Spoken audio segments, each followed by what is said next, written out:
Magandang umaga! Kumusta po? Narito po ulit ang update natin para sa lagay ng ating panahon. Ngayong umaga po ng February 9, 2026. Sa ngayon po ay nananatili na walang anumang sama ng panahon.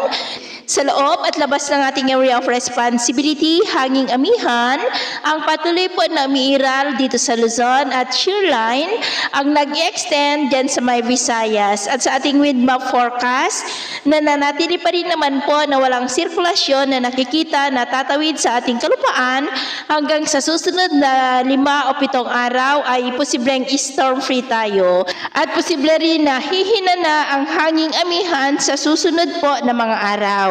At ito naman ay pinapakita ng forecast model nating ginagamit hanggang po sa susunod na 2 linggo ay posibleng storm free nga po tayo. At sa lagay ng ating panahon, ngayong madaling araw dahil sa amihan at shearline ay cloudy skies with isolated rains ang patuloy na nararanasan sa ilang bahagi po ng Cagayan Valley, ilang bahagi ng Cordillera, Quezon Province, Bicol Region, Oriental Mindoro, Palawan, Aklan, Capiz, Antique, Bogo, ilang bahagi ng Bohol, Leyte, Samar Island, Surigao Provinces, Caraga, Northern Mindanao, Davao Region at ilang bahagi ng Sorsogon. At mamaya ay sisikat naman ang araw sa ilang bahagi ng ating bansa pero dahil pa rin sa amihan at shearline ay cloudy skies with isolated rains ang asahan pa rin sa ilang bahagi ng Cagayan Valley, Apayao, Oriental Mindoro, Quezon, Bicol Region,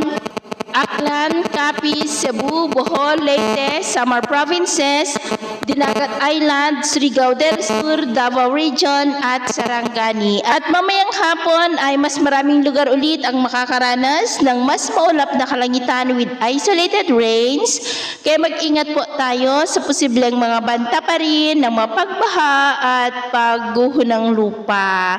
At sa atin naman pong mga baybayin, maalon po ngayon sa may extreme northern Luzon seaboard, silangang buong baybayin ng Northern Luzon maging sa kanlurang baybayin ng Central Luzon, Lubang Island Seaboard at maging sa baybayin ng Infanta, Polillo Island, Northern Samar Seaboard, Camarines Provinces Seaboard at silangang baybayin ng Catanduanes at Northern Samar Seaboard ng mga alon ay posible po na aabot hanggang sa 2.5 to 5 meters height hanggat maaari.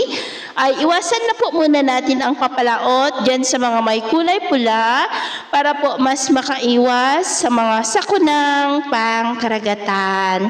So ito ang latest update natin sa araw na ito. Ako po muli si James na nagsasabing sa kahit na pagsubok po na darating sa ating buhay, huwag po tayong mawawalan ng pag-asa. Thank you and God bless!